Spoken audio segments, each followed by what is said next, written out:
Rokok di Indonesia adalah hal yang umum. Terdapat sekitar 57 juta perokok di Indonesia.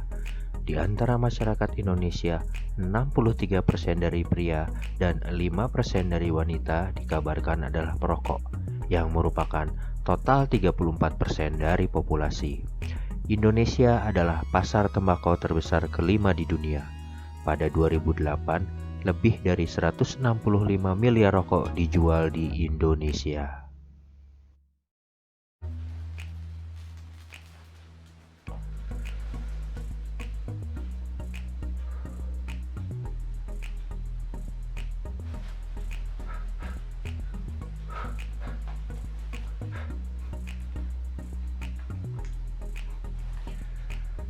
Sampurasun, nama saya Dodi dan saya masuk populasi yang 34% tadi.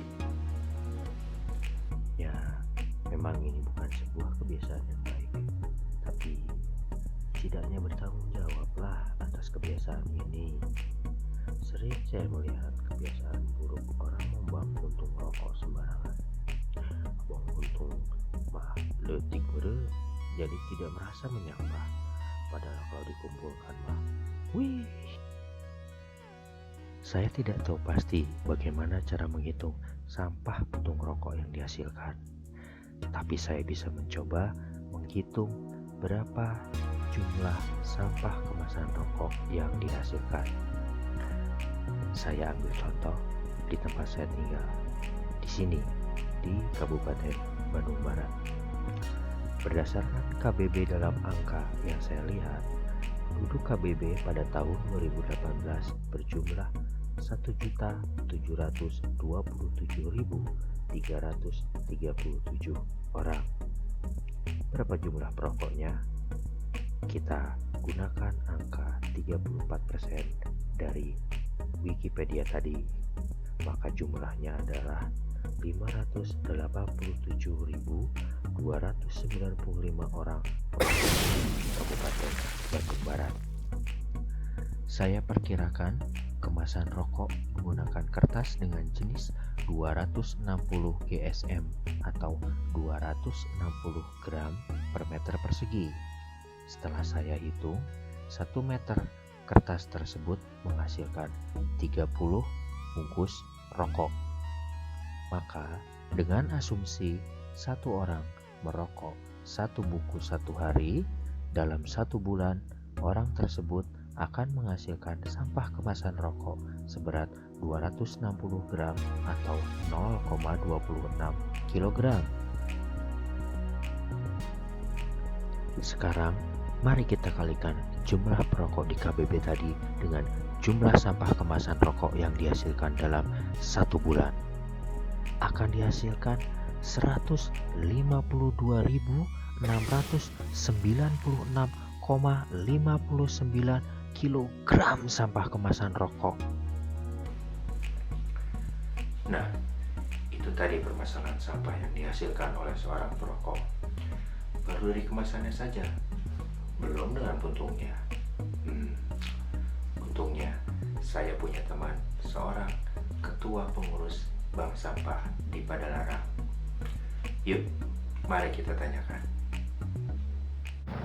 Saya pun berangkat dengan gembira, mengendarai sepeda motor dengan santai, melihat pemandangan kiri dan kanan ke Bank Sampah Sukamaju Sejahtera di Kampung Sukamaju RT 4 RW 6 Desa Padalarang, hingga sampailah saya dengan selamat di sana.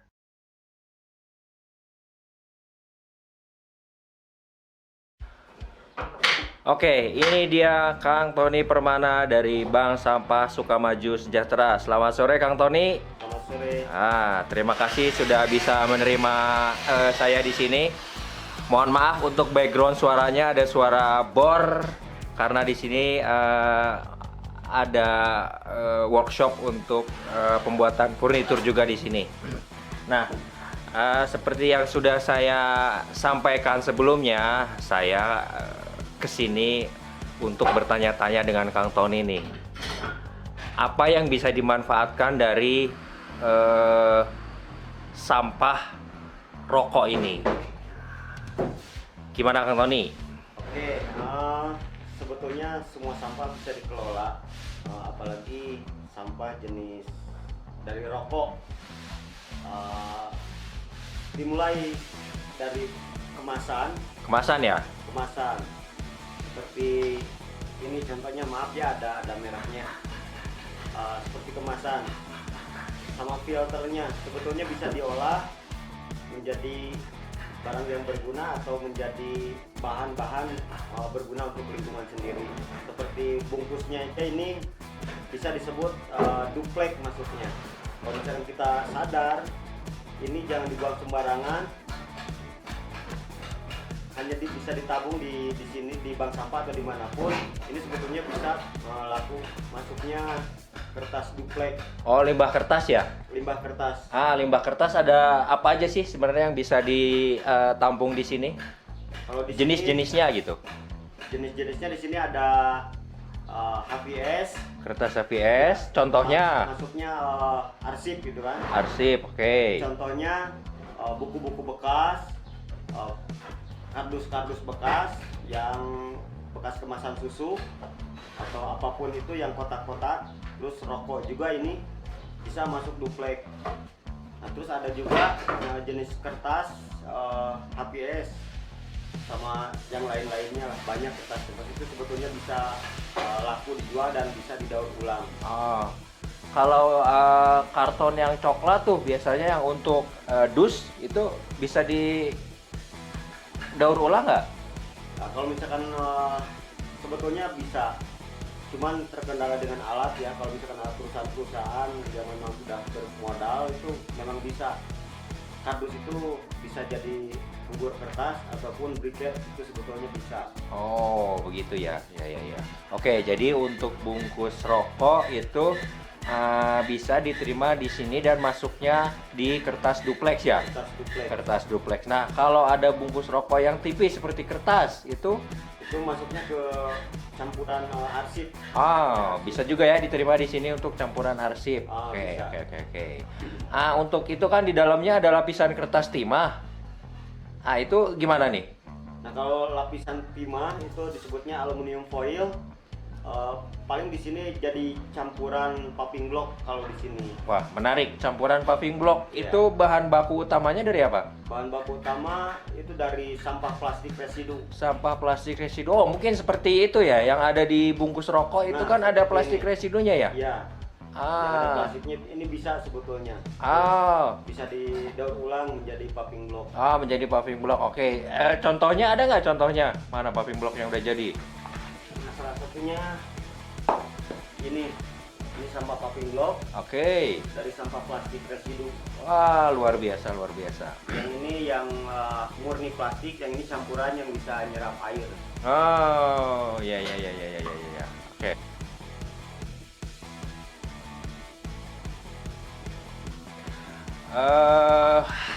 Untuk ininya nih, filter di rokok kan biasanya suka ada filternya. Nah, itu Gimana nih? selama ini ya kan, filter sebetulnya ini filter itu bukan sampah, tapi sebetulnya rupiah jika kita memang sadar kalau ini bisa didaur ulang. Salah Oke. satunya filternya itu pertama untuk isi bantal, Isi bantal. sama isi boneka. Terus bisa buat komposter media tanam. Komposter media tanam. Iya, bisa. Bisa? Bisa digunakan. Sementara ini udah ada belum pengembangannya di sini? Kalau daerah Jawa Barat itu terhitung jari ya, paling 1 atau 2 tempat lah yang bisa mengolah itu. Kebanyakan daerah Jawa Tengah, Jawa Timur ke sana udah ada. Oh, sudah ada ya. Jadi sebenarnya itu bisa jadi tantangan buat kita untuk bisa mengolahnya ya di sini ya. Betul. bisa. Oke. Ya.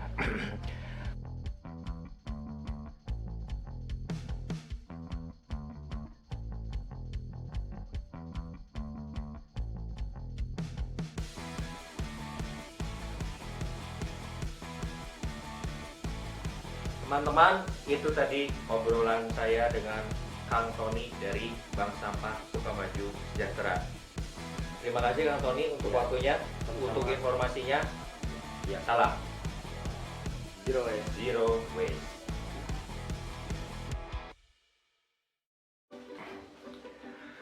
Seperti yang disampaikan Agim, mulai dari diri sendiri, mulai dari hal yang kecil, dan mulai dari sekarang.